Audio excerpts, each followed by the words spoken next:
dans le cadre du contrat de confiance qui a été passé à Paris le 6 avril 2018, mais surtout parce que il veut moderniser le pays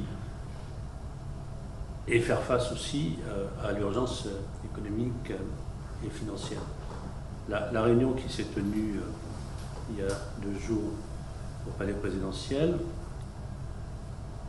a montré que ce sentiment d'urgence était partagé par toute la classe politique.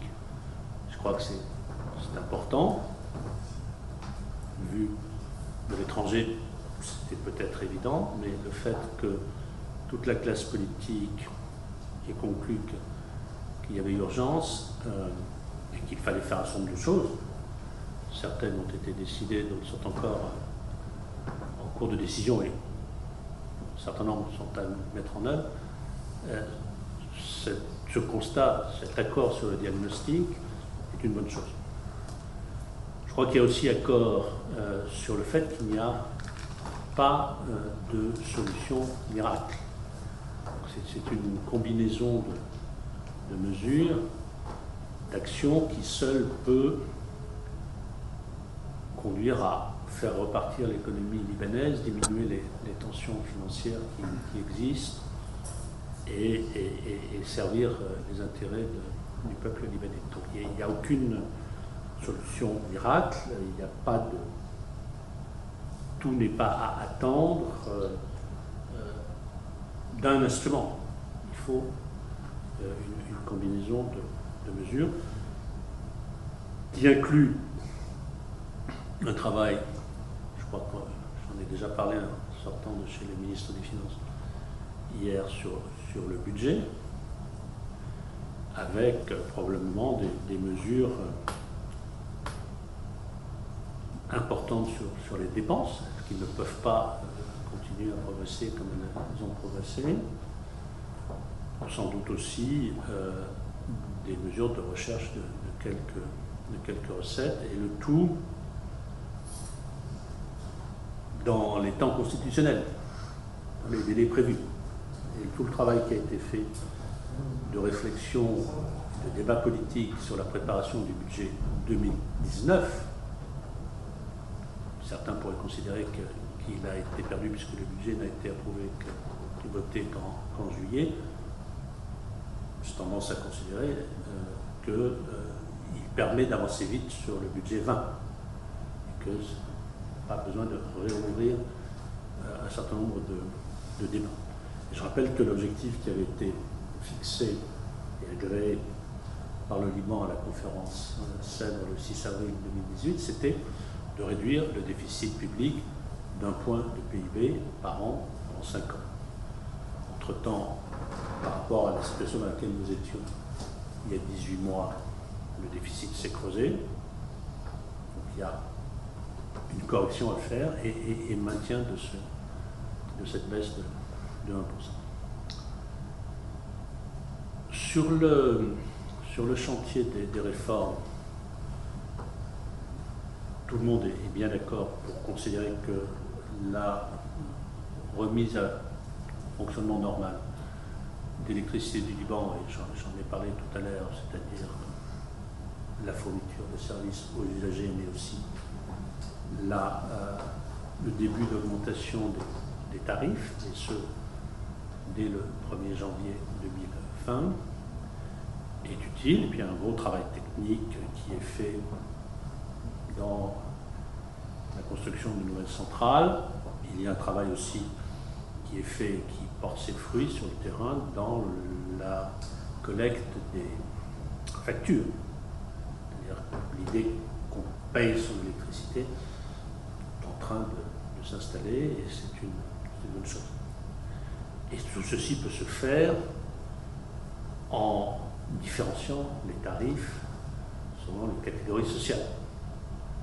Donc il y a un travail à faire là. Et puis, pour que ça marche, je l'ai dit, il faut une régulation indépendante du secteur de l'énergie, comme ça se fait dans les États modernes, même les États émergents comme le Liban.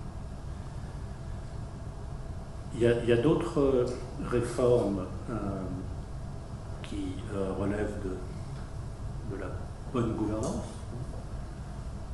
dans la lutte anticorruption, dans la transparence de l'administration, dans la numérisation de l'administration, dans la revue des effectifs et des tâches de la fonction publique, comme c'est écrit dans la déclaration ministérielle de février dernier. Ce travail est bien en cours non seulement de prise de décision, mais commence. Donc, c'est une bonne chose. Sur la question de la dette, elle est élevée, elle sera réduite par tout le travail sur le budget, tout le travail sur l'électricité du Liban. Elle peut l'être également par des privatisations, avec le produit de celle-ci affecté au remboursement de la dite dette, pas affecté aux dépenses courantes de l'État, mais affecté au remboursement de la dette. Donc sur tous ces sujets, il y a un énorme travail qui est fait par le gouvernement et qui va dans le sens de ce qu'il convient de faire. J'ai parlé aussi hier du fait que le ministre des Finances entendait proposer une réforme des marchés publics, une réforme des mesures de lutte contre l'évasion fiscale, des réflexions sur les niches fiscales, tout un paquet budgétaro-financier qui est également en cours de préparation. Sans rentrer trop dans les détails, j'ai vraiment le sentiment que la prise de conscience de l'urgence s'est faite et que les mesures se prennent, il faut les mettre en œuvre. Du côté des donateurs, et c'est le message aussi que l'on peut apporter, ils sont, je l'ai déjà dit, ils sont là, ils sont toujours prêts à aider le Liban. Ils ne désespèrent pas le Liban, mais ils sont dans l'attente. Donc, le rôle de mon pays est de mettre en place ce dialogue entre les Libanais, les autorités libanaises et la communauté internationale des bailleurs, bilatéraux et multilatéraux.